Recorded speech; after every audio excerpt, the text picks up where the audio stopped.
이제 쌤 시작하시죠. 안녕하세요. 오늘 AI 톡쇼 두 번째 시간입니다. 지난번에 AI에 대한 새로운 지식 또 새로운 또 아, 개발 상황들을 소개받아서 많이 배웠는데요. 오늘은 AI와 관련된 창의력에 대해서 한번 논해보고 우리가 그동안에 지내왔던 창의력이라는 게 무엇이었는지 뭔가 자기들 경험도 한번 얘기해보고 또 앞으로 AI를 적용을 했을 때 AI가 저희보다 더 창의력일 수 있다는 걸 요즘 많이 경험을 하는데 앞으로 우리 창의력이 어떠해야 될지 한번 논해 봤으면 좋겠습니다.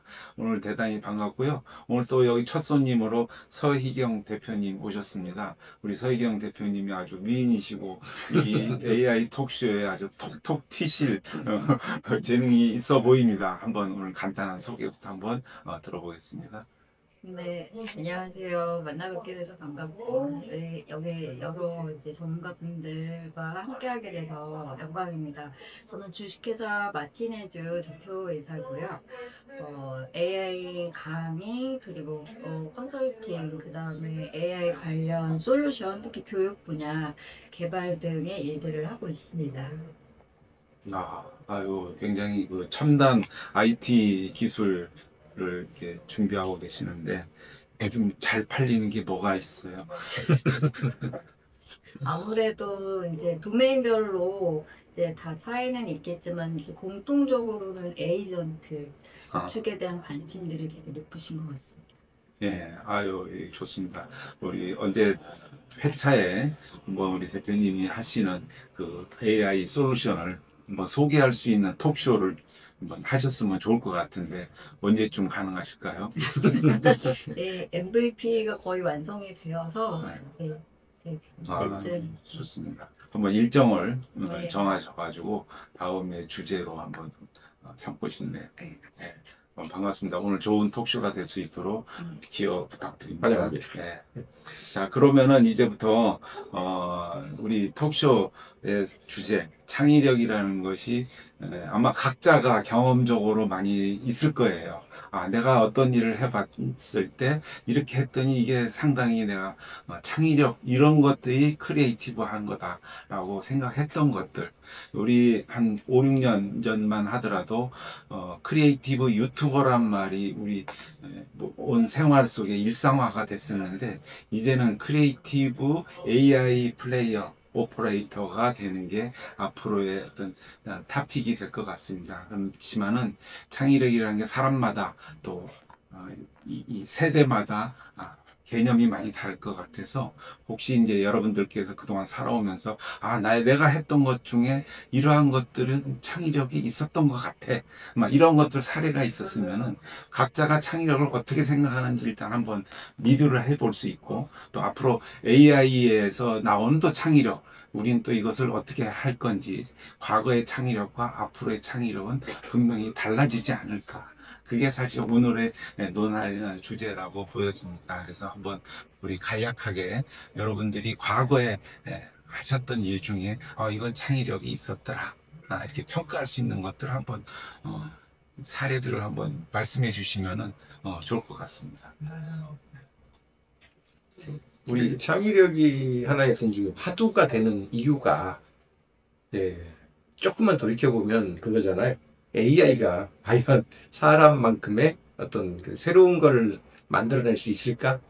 이제 2, 3년 전만 하더라도 우리가 이제 AI가 막 새로 생겨날 때 생성형 AI라고 그러잖아요. 제너레이티브. 그러니까 뭔가를 만들어낸다는 건데 이게 기존의 사람들이 했던 그런 그 무슨 뭐 글이 됐든 그림이 됐든 영상이 됐든 이걸 단순히 많이 쉽게 배워가지고 쉽게 많이 외워가지고 흉내를 내는 거냐 실제로 과연 뭔가 우리가 생각이라는 걸 하고서 거기에 새로운 걸 과연 그 크리에이티브하게 만들어내느냐 이제 이 문제로 되게 그 뭐죠 논란이 있었거든요. 지금도 그 글을 쓰는 AI 생성 AI들은요 크리에이트라는 표현 잘 안 씁니다. 그냥 제너레이트라고 그래요. 그냥 만들다라는 표현을 쓰고요. 크리에이트라는 표현을 쓰는 경우는 대부분 그 그림 같은 거 만들 때 미드저니 아니면 그 수노 같이 음악 생성할 때 이럴 때는 버튼 이름이 크리에이트라고 돼 있어요. 반면에 다른 일반적인 그 뭐 제미나이도 그렇고 챗GPT도 그렇고 이제 그 우리말로 그 바꿔놨을 때는 뭐 만들기 뭐 이런 식으로 그냥 통칭으로 돼 있지만 그 영문 원명을 가보면 아직도 여전히 제너레이트라고 써 있는 경우가 많아요. 그러니까 이제 그 차이가 약간 그 이 지금 현재 AI들 서비스의 버튼에도 좀 붙어 있다는 생각이 들거든요. 정 교수님도 그 요새 지금 책 쓰기 같은 거, 네. AI로 책 쓰기 같은 거 많이 네. 하시잖아요. 거기에 그 소위 말하는 그 창의성이라는 부분 네. 굉장히 지금 네. 이 책을 과연 AI가 쓴다는 게 말이 되느냐, 그리고 어디까지 이걸 그러니까 인간의 창의 영역으로 인정할 거냐, 이런 부분들이 계속 지금 이슈가 되고 있잖아요. 그러니까 그런 점에서 이제 접근해 보시면 어떻게 괜찮을 것 같아요. 되게 요즘 책 쓰기를 하면서 좀 이제 고민을 쭉 하면서 그 부분에 대해서 이제 어떻게 정리하느냐가 되게 중요한 것 같아요.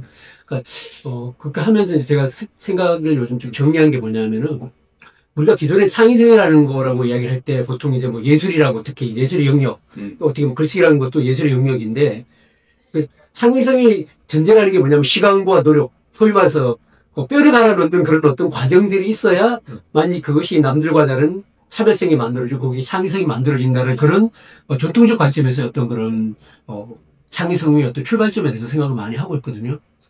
근데 이게 AI 시대에 이제 그런 영역들이 무너지고 있다고 저는 생각을 하거든요. 특히 이제 요즘 보면은 뭐 예를 들어서 포토샵이라든가 일러스트라든가 뭐 프리미어라든가 사실 그런 거에 전문가라는 이야기를 듣고 그걸 갖고 어느 정도 예술성 있는 결과를 만들려고 그러면 최소한 배우는 데만 1, 2년은 기본으로 배워야 되고 현장에서 최소한 뭐 5, 6년 정도는 실무를 쌓아야 그래도 업계에서 전문가로 받고 또 전문가 대접을 받고 또 결과물 자체도 차별성 있는 게 만들어지는데 요즘 AI 같은 경우가 들어와서 딸깍딸깍한 걸로 사실 이제 뭐 요즘 8초부터 10초까지의 그런 영상들이 만들어지는 그런 상황들이 왔을 때 그러면 그렇게 오랜 시간을 배우고 경력을 쌓아야만이 만들어진 결과물만이 창의성이 있고 또 인정받은 예술성이 있다는 이야기를 할 수 있을 것인가. 그런 부분들 자체가 이제 무너져 있다고 생각을 하거든요. 저는 그 현장에서 글쓰기도 마찬가지라고 생각을 하는 거예요.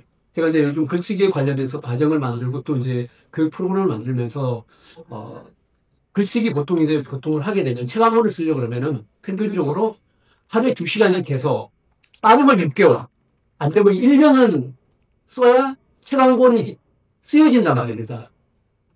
근데 제가 해본 결과로는 AI를 가지고 만들게 된다면 정말 마음 먹고 만들면 하루면은 100페이지 정도의 글을 생성할 수 있거든요. 자, 그러면은 그렇게 AI가 생성하는 글 자체와 정말 1년 동안 그렇게 엉덩이를 붙이고 시간을 투여해서 만드는 것들을 했었을 때 만약 그게 AI로 빠르게 만들어졌기 때문에 가치가 없을까라는 부분에서 저는 이제 의문을 제기하는 거거든요. 왜냐하면 AI를 활용하는데 결국 많은 사람들이 책을 쓰고 싶다는 꿈을 가졌지만 거기에 글재주가 없어서 아니면 또 시간이 없어서 여러 가지 개인적인 제약이 있어서 글이라는 걸 쓰지 못했는데 그런 부분들을 AI를 통해서 정교하게 저는 이제 AI를 할 때 책 쓰기에 한 5명의 AI 그 동료를 만들거든요. 거기에 뭐가 있냐면 첫 번째 이제 AI 편집 기획자. 사실 책 쓰기 가장 기본이 편집 기획 능력이 있어야 되는 거거든요. 그 다음에 두 번째는 이제 대필자. 저는 AI가 일종의 대필 작가라고 될 수 있다고 보는 거죠. 그 다음에 세 번째는 디자인. 예를 들어서 옛날에 하려고 그러면 뭐 표지부터 만들고 뭐 내지 만드는 거 편집 디자이너. 그 다음에 또 하나는 뭐냐면 교정결자. 그 다음에 책을 퍼블리싱하고 유통하는 이렇게 5명의 저는 그 직원을 데리고 일을 하고 있다고 했을 때 그 사람들의 역할들을 가지고 책을 딱 만들어냈을 때 그리고 이제 그렇게 빠르게 만들어낸 곳에다가 내 나름대로의 경험과 내 나름대로의 감각과 내 나름대로의 지식을 부어 넣었을 때 그게 빠르게 만들어졌고 AI를 통해서 협력해서 만들어졌기 때문에 그게 창의성이 떨어지고 가치가 떨어질까 이런 부분에 대한 거는 좀 시대적으로 새롭게 고민해야 될 그런 시점에 지금 있지 않을까라는 생각이 들어요. 네. 아주 화끈하게 주장을 하셔가지고 오늘 재미있을 것 같습니다. 우리가 이제 어려서부터 항상 공부했던 것들이 창의력이라는 걸 거의 노래를 부르다시피 성인이 되도록 그런데 정작 자기 본인은 창의자인가 창의력이 있는가 한번 우리 되돌아보면은 굉장히 부끄럽다라는 생각이 저는 들어요. 대부분의 사람들이 제가 몇 년 전에 그 코로나 때 대학교 강의에 하러 몇 번 왔다 갔다 하면 느낀 게 대학교마다 크리에이티브 유튜버 교육 강좌를 엽니다. 한결같이 10개의 대학이 10개의 대학이 다 똑같은 타이틀로 있어요. 정작 거기에서 가르치는 거는 전혀 크리에이티브하지 않은 거를 가르쳐요. 이게 지금 우리가 창의력, 크리에이티브한 거에 대한 이해도가 뭔가 잘못된 거 아닌가. 그냥 말로서는 크리에이티브 해야 된다. 그러는데 그렇지 않은 게 많은 것 같고, 또 하나는 이 창의력은 어디서 발생이 되냐면 우리 생각 속에서 나오는 거예요. 우리는 창의가 밖에서 나오는 게 아니라 자기 자신의 머릿속에서 생각하는 것들이 창의적이다, 구태연하다, 아니면 뭐 일반적이다, 막 이런 기준으로서 생각이 되는 거고, 이 생각이 된 결과물을 실행을 했을 때 그건 또 제 몸이 아닌 외부에서 벌어지는 행위잖아요. 그 창의력은 자기 머릿속에서는 얼마든지 만들어지지만은 바깥으로 실행이 안 되면은 아무런 의미가 없는 거 아니냐. 나 혼자 백날 창의력이 있어봤자 뭐 다른 사람하고 공유가 되거나 동의가 안 되면 의미가 없듯이, 이게 이제 생각 차원에서 창의력은 발생이 되는데, 또 하나의 숙제가 실행. 이것을 현실화하거나 행위화하는 것은 또 다른 액션이기 때문에 그 중간 단계에 의사결정 과정이 있을 것 같아요. 내가 A를 B로 만드는 창의력을 생각을 했지만은 그것이 실현이 되려면은 의사결정을 통해서 무언가 이것을 실행을 옮길 것이냐, 아니면 어떠한 방법으로 실행을 옮길 것이냐, 막 이런 차원에서 실행이 옮겨졌을 때 이게 행위가 돼야지 다른 사람들이 봤을 때도 창의력은 좀 어떤 행위가 됐네, 평가나 뭔가 볼 수 있는 뭐 그런 거 아닌가.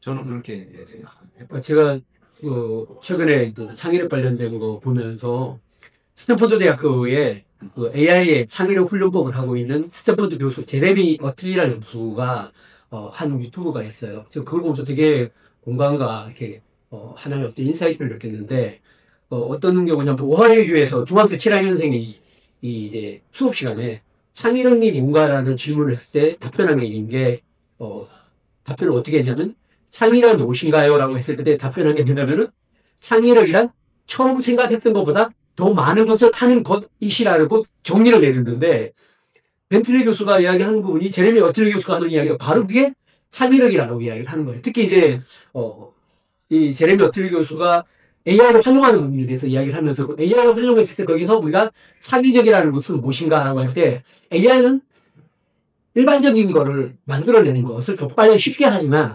거기에 사람이 해야 될 역할은 거기서 더 할 수 있는 것, 일반적으로 할 수 있는 것을 더 할 수 있는 것을 하는 것이 바로 창의력이라고 이야기를 하는 것 같아요. 그래서 AI라는 것과 사람이 하는 것의 교차점 지점을 어떻게 하는지인가를 우리 봐주는 이게 되게 중요한 어떤 인사이트를 주는 하나의 어떤 규정이 아닐까 그런 생각을 했었어요. 네. 좋습니다. 네.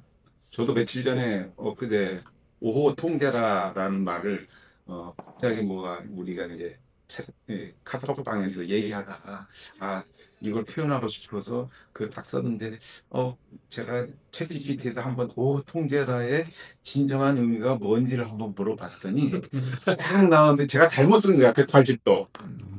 그런데 거기서 나오는 저한테 챗GPT가 저한테 준 질문 중에 하나가 이것을 거꾸로 반전 좀 유머스럽게 할 수 있는 말을 한번 들어볼까요? 그랬더니 오케이 했더니 또 쭉 나온 거 보니까 그 반대급으로 그 반어법으로 쓰는 오통제라라는 말을 했는데 너무 재미있는 글귀가 나온 거예요. 그러면 딱 거기서 생각나는 게 나의 창작력이 AI보다 확 떨어지네. 나는 도저히 생각할 수 없는 문구가 금방 1, 2초 만에 착 나와버리니까 그 반어법으로서 챗GPT가 이렇게 나온다라면은 우리가 인간의 창작력은 이미 AI보다 좀 떨어지는데 이거 큰일 나네. 내가 앞으로 AI 말을 듣고 살아야지. 내가 AI를 어떻게 이용할 수는 없겠는 이 오다 내리기에는 좀 한계가 있는 것 같다는 걸 느끼고 상당히 이 창작력에 대한 우리의 본질, 인간의 어떤 능력이 벌써 이렇게 돼가나 사실 좀 그런 느낌이 들었습니다. 그러니까 초기에 과연 AI는 창의력이 있는가라는 질문은 이미 저는 결론이 났다고 생각합니다. 훨씬 더 뭐 미술에서도 그렇고 음악에서도 그렇고 그런 창의성들이 충분히 일반적인 사람들보다 더 발현되고 있는 걸 이미 결과물로 나오고 있기 때문에 근데 언젠가는 더 이상 큰 의미는 없다는 생각이 저는 좀 들거든요, 그 개인적으로. 말에 저도 이제 동감이 되는데 어제 저도 이제 읽은 책 중에 하나에 이런 문장이 있었어요. 그 알파고처럼 알파스타랑 이제 그 스타크래프트 그 게임을 하는 건데 알파고처럼 얘가 이제 그 학습할 수 있는 능력이 일주일에 뭐 4만 시간? 제가 숫자는 정확하지 않은데 그렇게 일주일간 하고 그러면 그 다음에 또 일주일을 자기가 이제 고안한 어떤 방식으로 게임을 이제 한번 연습을 하고 그렇게 해서 8만 시간을 했다는 거예요. 2주 만에. 그러니 그거를 사람들이 이길 수가 있겠느냐. 그래서 아까 그 스탠퍼드 대학에서 제레미 어틀 교수. 예, 그 말한 거 거기에 공감이 가요. 많이 해서 저도 그런 개념을 가지고 있었거든요. 그게 맞는 것 같다. 많이 해서 내가 정말 그거를 즐길 수 있는 시점이 됐을 때 어떤 더 영역을 넓혀갈 수 있고 다른 것이 나와서 그걸 우리가 창의력으로 부르지 않나 그런 생각을 해봤습니다.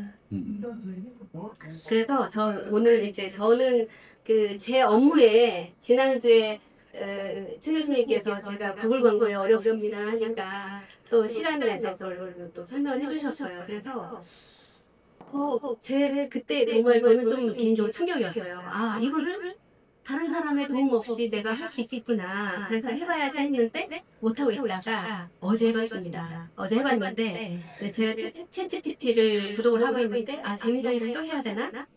이미 유료 구독이 너무 많아서 그래서 이제 챗GPT한테 물어봤어요. 어떻게 하면 좋을까? 그랬더니 얘가 할 수 있는 거예요. 캡처해야 되는 거예요. 그래서 얘가 보니까 그 개인형 GPT 만드는 것도 다 나 안 써봤어 어디에서 살까 했더니 경로도 너무 자세히 잘 알려주고 뭐 최근에 이제 SEO에서 검색 서치 엔진에서 뭐 앤서 엔진이라고 그래가지고 AEO로 넘어간다. 그래서 이제 저희 같은 개인 사업자 물건 특히 온라인에 파는 사업자들은 그게 굉장히 중요한데 다른 게 창의력이 아니고 제가 하는 업무에서 얘는 얼마든지 창의력을 나한테 주더라고요. 제가 그 GPT 만들려고 하니까 뭐도 해줄까 하면서 이미 그래서 창의력이라는 거를 다시 정의를 해야 되고 다시 한번 생각해봐야 되겠다는 우리가 너무 창의력이라는 말을 남발하고 쓰는 것 같은데 그렇게 해야 되지 않나. 그래서 어제 지난 시간에 정말 너무 중요한 인사이트를 얻어가지고 이 기회에 우리 최 대표님한테 너무 감사하다는 말씀을 드리고 저도 여기에 이제 어쩌고 그냥 오다가 그 시간에 많이 얻은 게 너무 많아요. 그래서 너무 이제 명강사들이 모이셨지만 저는 여기서 관중석이 있으면 뒤에서 이렇게 보고 싶은 마음인데 관중석이 없어서 여기 앉다 보니까 이제 한마디를 하게 됐고 이제 제가 그 개인 판매자가 챗GPT에 앞으로 이제 일생이 다 스며들게 하는 그런 이제 계획을 가지고 있고 이번에 그 대부대 발표 때 보면은 그 이제 쇼핑이 다 들어가잖아요. 그래서 이제 더욱이 그런 앤서 AEO 앤서 엔진 그게 중요해져서 거기에 우리가 제품을 AI에 잘 검색하려면 어떤 작업들을 해야 되는가에 대해서 정말 그 GPT 만들어서 하는 거랑 제가 어제 이거 한번 들어다가 계속 하게 되더라고요. 그래서 그 AI가 너무 창의력을 내 업무에서 이렇게 넓혀주고 저는 개인적으로는 이제 나이도 많이 있고 하니까 사업을 접어야 되지 않나 했는데 내가 이거 사업 접으면 억울하겠는데 뭔가 정말 잘할 수 있겠다 그런 생각도 또 들어요. 왜냐면 제가 하는 거 못해서 너무 어려웠거든요. 우리가 광고 사이트, 여기 판가 더 쉽지만, 네이버 광고도 그렇고, 다 요즘에 쓰다 보니까 마음에 안 드는 게 너무 많은 거예요. 그래서 이제 그런 거를 할 수 있는 희망에 부풀었습니다, 어제. 그리고 너무 좋았습니다. 오늘 대표님 말씀하시는 데서 너무 공감되는 부분이 뭐냐면은 사실 이제 뭐 여기 계시는 대표님들이 AI 교육을 하고 계시지만 그게 바로 저는 AI 리터러시 Recording in progress. 그러니까 AI 리터러시가 다른 게 아니라 단순히 AI를 무슨 구글에 질문하거나 뭐 네이버에 질문하거나 아니면 지식인에 질문하는 단답형 질문하는 게 아니라 내 창의를 높일 수 있는 마치 그 전문가인 직원을 5명 데리고 있는 사람한테 걔한테 질문하듯이 질문하면은 내가 할 수 있는 그 영역 그리고 내가 시간적으로나 내가 할 수 있는 지식의 범위를 넘어서고 또 내가 할 수 있는 일의 영역을 그 이상의 뭔가를 능력을 발휘해서 그걸 이뤄낼 수 있다는 게 바로 창의성이 아닐까 저는 생각을 하는 겁니다. 네. 그리고 이번에 제가 이제 다음 주에 그, 한 400억 정도 하는 회사에, 코스닥 기업에서 이제 B2B 기업에서 이제 가서 제가 4시간 정도 마케팅 관련돼서 강의를 하는데 제가 그 자료를 준비하면서 더 느꼈어요. 사실 제가 그 회사가 전문적인 그런 엑스레이 장비고 이런 어떤 전문적인 영역이고 사실 그 업종에 대해서 제가 전혀 알지 못하거든요. 근데도 불구하고 그 관련된 회사 정보를 분석하는 것부터 시작해서 그 회사에 필요한 핵심적인 가치 제안을 하는 거를 AI를 활용해서 정보를 수집하는 것부터 시작해서 가치 제안하는 것까지를 다 할 수 있는데 만약에 그게 AI가 없었다면 저는 불가능했다고 생각하거든요. 바로 그런 게 내가 전혀 사실 경험하지 않고 가지고 있지 않은 지식이지만 AI를 통해서 나의 어떤 활동적 영역을 훨씬 더 확장시키고 증폭시킬 수 있는 그런 거. 내가 할 수 있는 것보다 훨씬 많은 걸 할 수 있는 게 바로 저는 그게 창의성이 아닐까 생각이 들어요. 네. 맞습니다. 지금 아주 좋은 말씀 해주셨는데, 저도 이제 좀 들은, 어제도 또 어디 교육 가서 좀 들었는데, 우리가 여기 계신 분들이 다 사업을 하시거나, 이제 무언가, 우리가 이제 창의력을 배울 때, 초등학교 때는 주로 예술, 뭐 그런 분야의 창의력을 얘기를 많이 했었던 것 같고, 또 중고등학교 때도 쟤는 창의력이 좋으니까 미대 갔으면 좋겠어, 음대 갔으면 좋겠어. 뭐 이런 얘기가 아마 우리 어렸을 때 했던 생각이 듭니다. 그렇지만 이제 저희가 이제 이미 뭐 사회적으로 오랫동안 활동도 하고 또 지금 하는 대부분의 일이 뭔가 수익을 높이기 위한 어떤 활동, 뭐 이런 것에 지금 저희 세대에서 또 저희 여기 모신 분들은 아마 그런 분들이지 않을까 싶은데 저희가 보는 창의력은 옛날처럼 우리 학창 시절의 창의력을 얘기하는 뭐 예술 이런 분야 말고 우리가 수익을 어떻게 하면 더 올릴 것이냐. 여기에 창의력을 가지고 AI를 잘 활용을 하면은 더 큰 수익을 올릴 수 있지 않을까? 과거에 인터넷이 어느 정도 보급이 되면서 산업이 급격하게 수익성이 올라갔답니다. 또 인터넷 이후에 또 정체선을 가다가 인터넷 IoT가 또 보급이 많이 되면서 다시 한번 또 수익이 올라갔고 또 앞으로는 AI가 이 산업에 적용이 되면서 수익이 급성장하고 거꾸로 인력의 어떤 노동력의 인력은 거꾸로 감소하는 그럼으로써 이익이 더 배가 되는 근데 이러한 구조에서 우리가 이 산업에서 창의력을 어떻게 발휘하면은 수익이 더 올라갈 수 있지 않을까. 이게 사실은 우리가 AI를 공부하면서 이용을 할 때 AI가 생각하지 못할 정도의 창의력을 간다 치면, 그거는 대단한, 결과물을 나오지 않을까. 사실, 저는 그런 꿈을 좀 꿔봅니다. 그러니까 교육 관련해서 이제 학생들 지도를 한 16년 정도 하다가 이제 그런 솔루션에 대한 고민을 하게 되었는데, 마찬가지로 지금 쭉 말씀하신 그 AI 리터러시라든가, AI가 이게 뭐 일반적인 건 어느 정도 굉장히 퀄리티 높은 일반적인 것들까지 다 해주는 상황에서 그럼 학생들한테 어떤 식으로 교육을 해야 할 것인가, 창의적인 것이란 무엇인가에 대한 고민이 저도 굉장히 좀 있는 편인데, 제가 이제 조금씩 정리되고 있는 거는 일단은 AI는 이렇게 많은 것을 학습하잖아요. 이렇게 어마어마하게 사람의 능력은 뭐 감히 따라갈 수 없는 학습을 하고 그 중에서 이제 확률적으로 그걸 추려내죠. 예전에 뭐 이게 뭔가 어떤 뭐 예를 들어 정책이라든가 방법에 대해서 생각해내라 그러면은 뭐 사람은 뭐 이제 네다섯 가지 이상 생각하기 어렵고 그 모든 것은 이제 자료를 찾고 하는 시간도 굉장히 오래 걸리지만 AI는 그거를 너무 쉽게 다 해버리고 뭐 30가지 알려줘 그러면 그걸 다 찾아내 주잖아요. 근데 그런 것은 어쨌거나 기존에 있는 것들을 학습한 것이고 그걸 꺼내오는 것이면 분명하죠. 그게 이제 그 AI의 작동 원리이기도 하니까.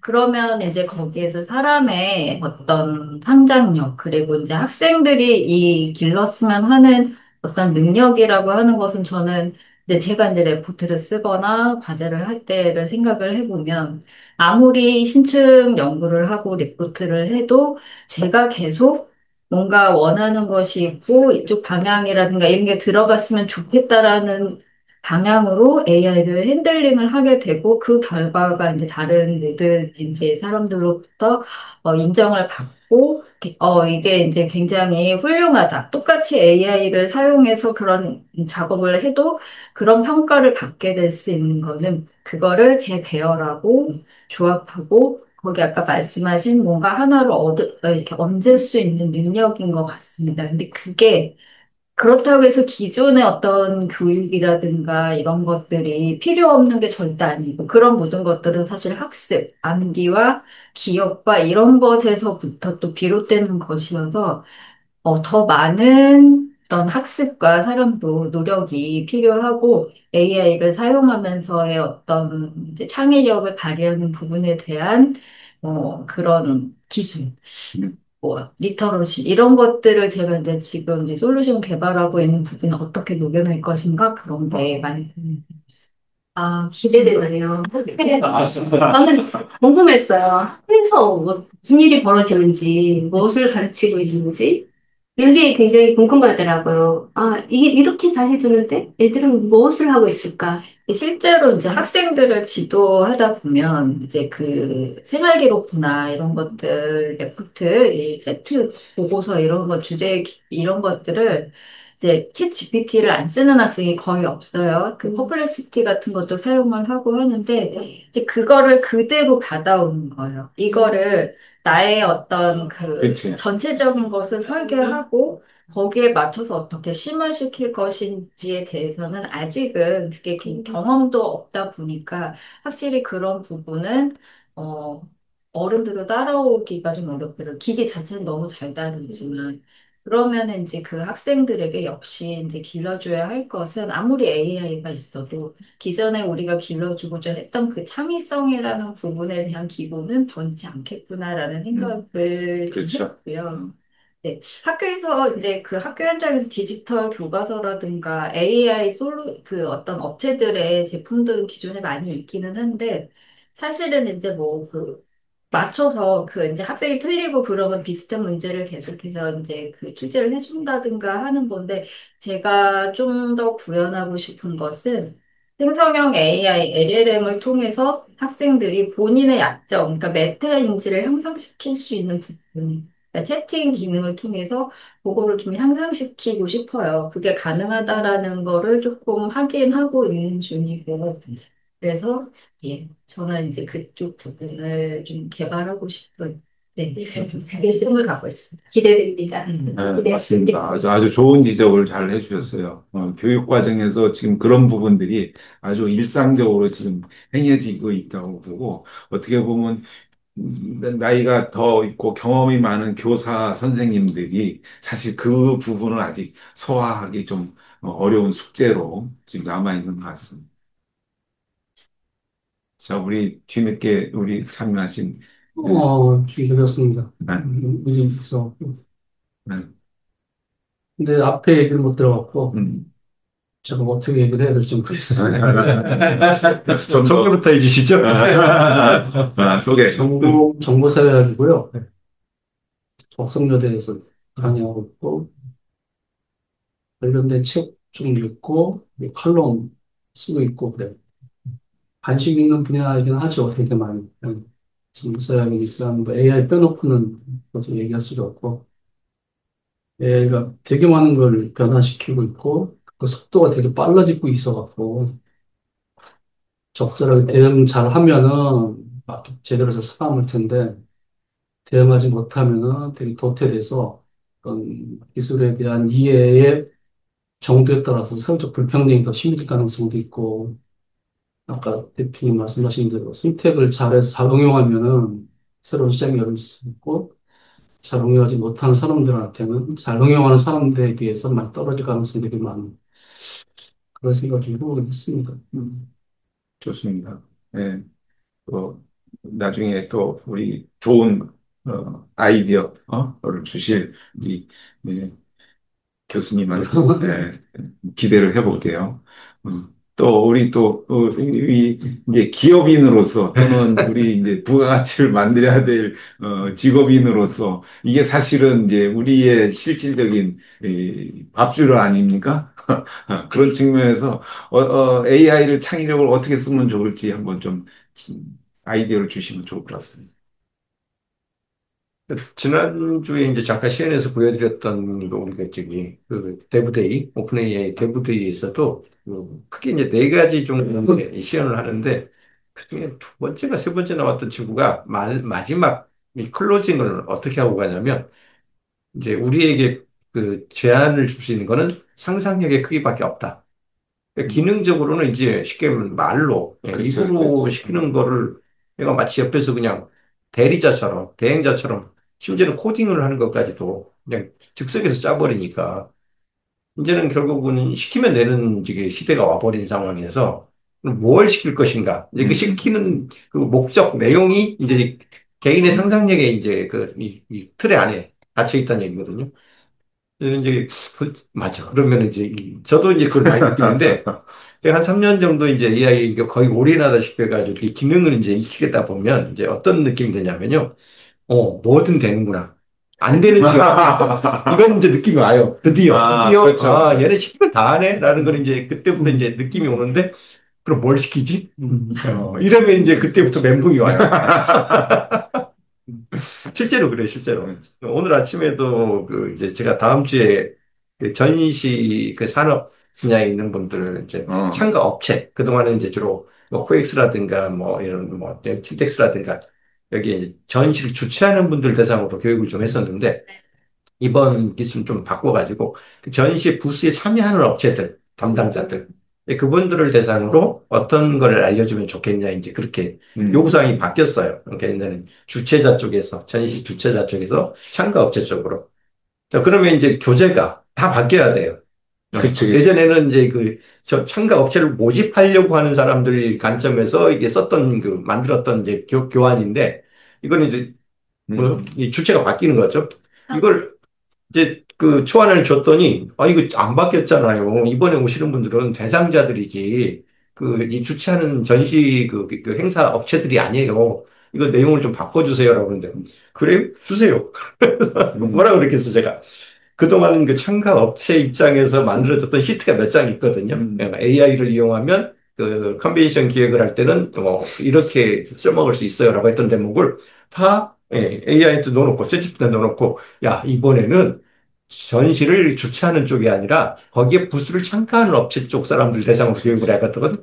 자 관점 바꿔가지고 조금 썼던 거 다 다시 교체해줘. 그거 하는데 얼마나 걸리겠어요? 1분도 안 걸려요. 바로 뽑아가지고, 예, 저기, 이번에 다 수행했거든요. 자, 교환 업데이트 해놨으니까 받아가세요. 이러고 끝내고 왔거든요.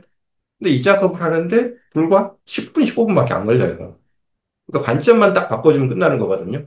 예. 그러니까 처음에 한번 만들어놨던 초안을 누구의 관점에서 어떻게 이걸 업데이트를 해야 되는가에 대한 요소만 넣어주면 그냥 뚝딱 바꿔버리는 거예요. 그러니까 이제 그게 얘기하는 것처럼 이제 이쯤 되면은, 이제는 뭐를 시킬 것인가가 이제 그 핵심이구나. 그러면 이제 말씀하신 대로 이제 학생들이 그 기계적인 어떤 이게 뭐냐, 숙달력이 좋으니까 뭐 해오라고 하면 잘 해와요. 근데 뭘 해와야 되는지는 못 만들어요.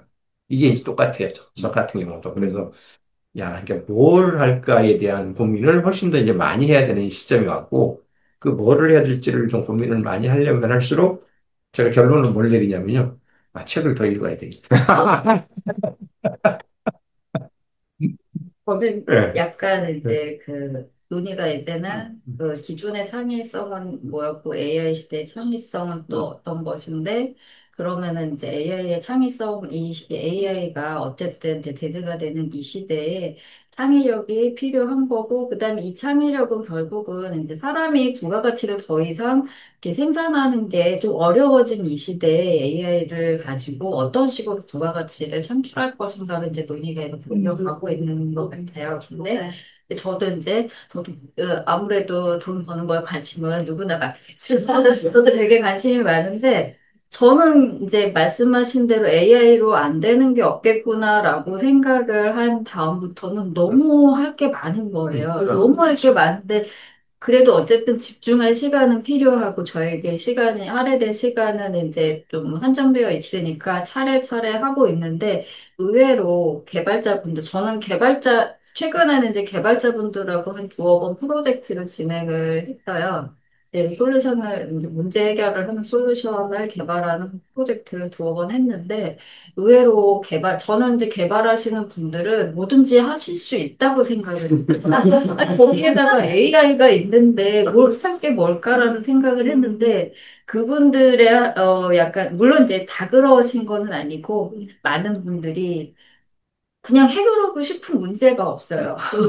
그러니까 제가 그래서 느낀 거는 그러면은 이제 부가가치를 AI 시대에 창출할 수 있는 데에서 가장 유리한 거는 도메인 전문가 플러스 거기에 AI 능력을 갖춘 사람이겠구나라는 생각을 최근에 굉장히 많이 하고, 그래서 내가 종사하고 있는 영역에서 이제 그 뭔가 필요성을 느끼는 사람이 AI를 접목하게 되면은 그게 가장 강력하겠다라는 생각을 해요. 그게 이제 그 개발자분들하고 같이 할 수도 있지만 개발자분들은 아무리 설명해도 사실 그 전문가가 아니면 이해 못하는 부분들이 있으시더라고요. 그래서 이제 그러니까 다른 분야의 각각의 전문 분야를 이제 종사하고 계신 분들이 AI를 빨리 좀 이제 잘 사용하시게 되는 날이 오면 여러 가지 부가가치를 창출할 수 있을 것이다. 저는 그 부가가치가 뭐 막 세상에 없는 이런 거를 만들어내는 게 항상 가능한 건 아니니까 재배치하고 조금 뭔가 얻고 그렇죠. 그다음에 틈새 시장을 발견하고 이런 감각이라든가 그것이 깨어있는 것이 참 더 중요해지겠구나 그런 생각을 좀 하고 있어요. 저는 이제 거기서 결국 질문의 힘이라고 생각을 하거든요. 뭐 어떤 질문을 하느냐에 따라서 결국은 그 질문들에 대해서 이미 학습되어 있는 생성형 AI가 그 답을 주는 건데 질문하는 만큼 답변이 오는 거가 결국 생성형 AI라고 생각을 하거든요. 그래서 저는 이번에 이제 강의안 준비하면서도 이제 대표부터 해서 C레벨급 대상으로서 이제 강의하는 거기 때문에 그 되게 이제 신경이 많이 쓰인 거였죠. 그래서 처음에 이제 뭐 ABM이라는 어카운트 베이스 마케팅이라는 하나의 새로운 이론을 이제 알려주는 관점에서 하고 생성형 AI를 어떻게 알려줄까라는 거를 정리하고 제안하는 데 초점을 맞췄지만 그분들이 정말 내기 힘든 시간을 내는데 그걸 듣고 새로운 지식을 듣고 싶어서 그 자리에 있는 건 아니다는 생각을 다시 질문을 하게 된 거죠. 그러면 이분들이 그 아까운 시간을 통해서 해결하고 싶은 과제는 뭘까? 그 관점을 바꾸니까 완전히 다른 강의안이 만들어지는 거죠. 그래서 실질적으로 그러면 내가 어떻게 된다? 그 회사의 상황을 정확히 파악을 해야 되고, 그 회사에 있는 마케팅이나 영업 쪽에서 과제가 뭔지를 파악해야 되고, 그 과제를 CEO 관점에서 어떻게 접근할 것인가라는 질문을 하게 되는 거죠. 그리고 그 질문을 하는 관점에서 전체적인 컨텐츠를 다시 구성하게 되는 거죠. 그러니까 이런 준비하면서도 단계 단계의 어떤 생각에 따라서 전혀 컨텐츠가 바뀌는 것처럼 하는데 사람들은 결국 자기 경험과 자기 시선에서 자유로울 수 없잖아요. 메타 인지가 잘 안 된단 말이에요. 그럴 때 좋은 방식이 저는 아까 말했던 동료로 쓰는 거예요. 만약에 하나의 프로젝트 제안할 때 나의 경험에 갇히지 않고 이 프로젝트를 같이 동료가 준비한다고 했을 때 이건 기획 담당자, 마케팅 담당자, 무슨 담당자의 관점에서 이 부분을 가지고 질문을 한다고 하는 관점으로 접근을 해보게 되면 훨씬 내 스스로가 가지고 있는 시각에서 조금 더 벗어나서 다양한 생각과 다양한 질문들을 만들어낼 수 있는 좀 그런 출발점이 되었던 것 같아요. 멋있는 표현이네. 네. 분야별 전문가들 갖다가 네. 동료로 생각해갖고 객관성도 확보하고 네. 전문성도.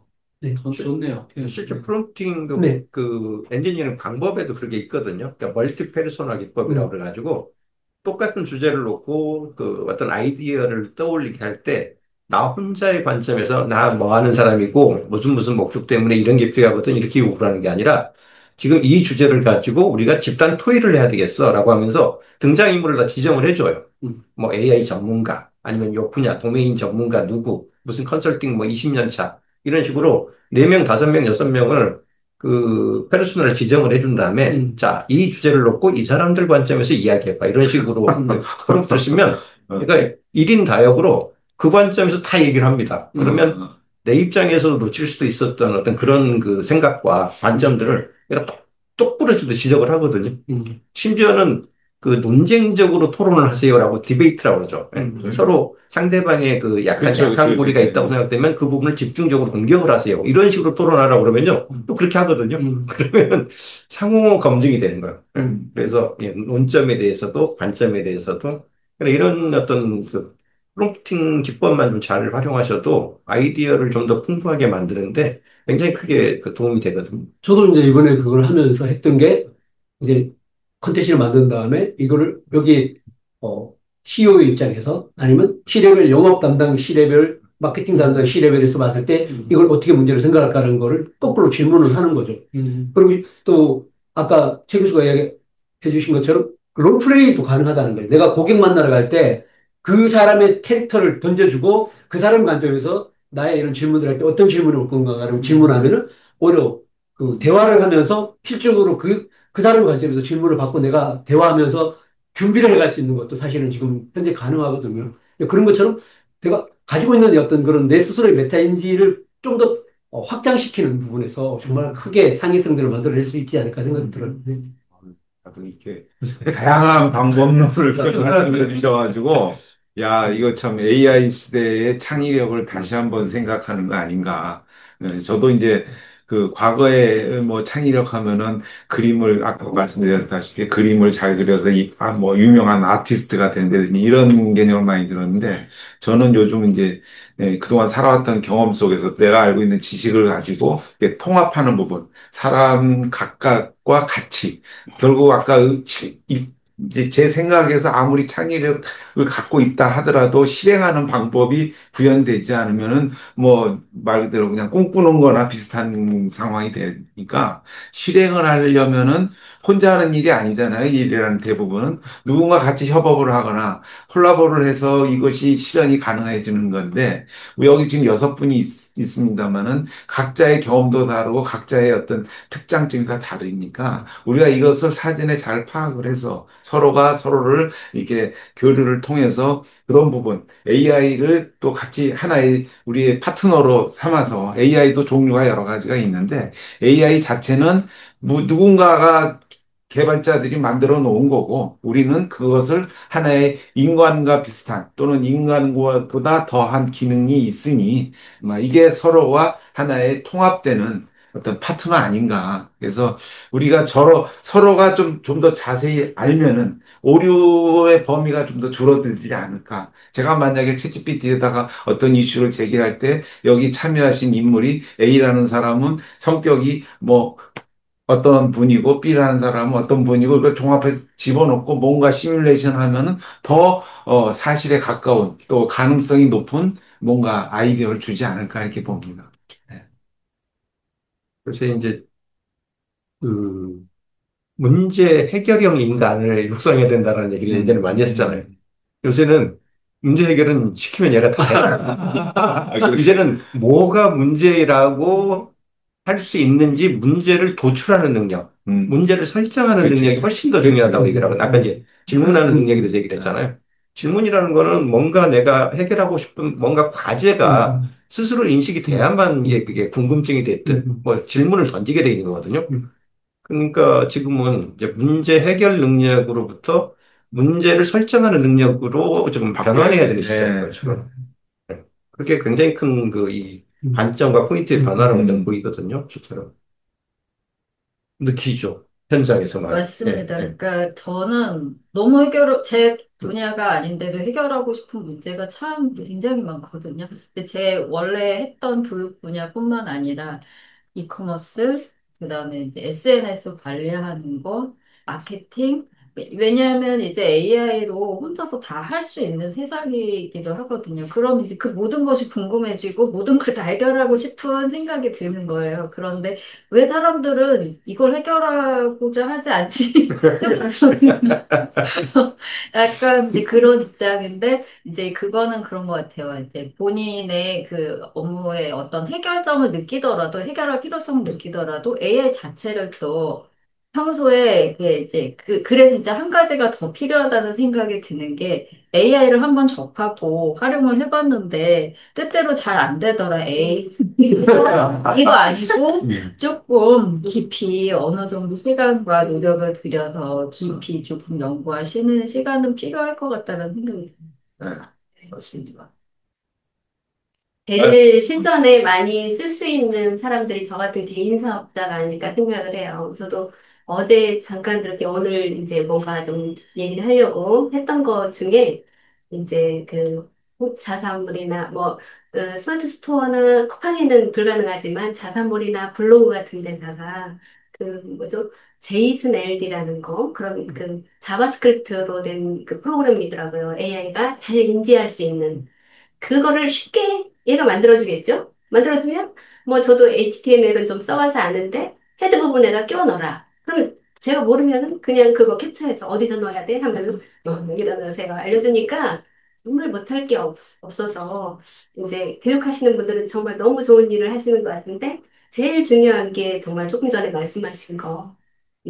좀 더 심도 있게 써보고 이걸 알면 무궁무진하다는 걸 깨닫고 그 뒤부터는 이제 잘 할 수 있을 것 같아서 굉장히 그러니까 그 1인 사업자들한테 굉장히 많이 도움이 될 것 같습니다.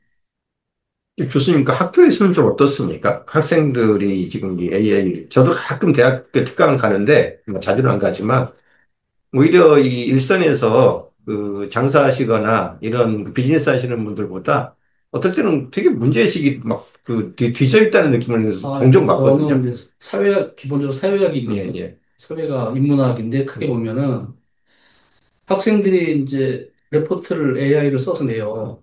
그건 어쩔 수 없어요. 네. 그 얘기를 해요. 그러니까 다 써도 좋다. 근데 그 잘못된 내용에 대해서는 책임을 져라. 이렇게 하는데 그 앞들에서 중요한 게 학생들 수업할 때 보면은 독서나 고민이 없는 경우에는 AI가 별로 소용이 없어요.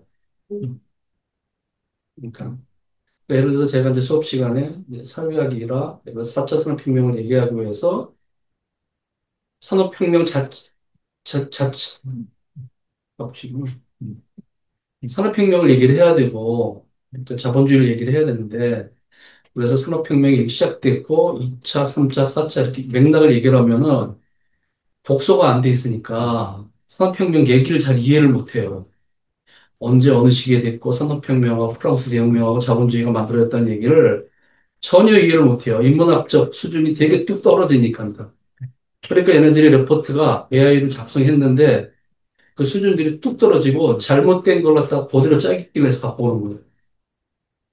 그러니까 보면 되게 답답한 게 되게 많은 거예요. 야, 자기가 산업혁명에 대해서 알려줘. 이렇게 하면 천필을 좀 알려주는 게 있거든요. 그러니까 문제는 그게 아니라 산업혁명 당시에 뭐가 어떻고 이거를 지가 들어가서 얘기를 해야 되는데 그러니까 애들이 아까 고민, 독서 뭐 이런 것들에 대한 수준이 낮다 보니까 대표님 같은 분들이 이제 특정한 분야에서 전문가니까 많이 활용하는 건 되게 좋을 거예요. 그러니까 이게 차이가 되게 난다는 거죠. 대학은 그래서 오히려 심각한 측면도 많아요. 독서를 안 해요.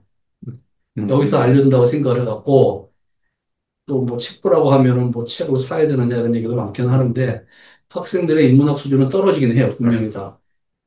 그러니까 이게 나중에 가서는 오히려 이게 독이 될 수 있다는 생각이 들긴 해요. 어떤 측면에서는. 기본 소양은 길러야 되는데. 철학을 알아야 되잖아요. 그렇죠. 먼저 인문학을 알고 역사를 알아야지 이게 맥락이라는 게 있는 건데다 이걸 모르니까 그래서 두려운 마음도 있긴 해요. 잘 쓰면은 되게 좋은데 그렇지 않은 문제가 있어갖고 학생들이 하는 레포트가 엉터리 엄청 많아요. 엉터리.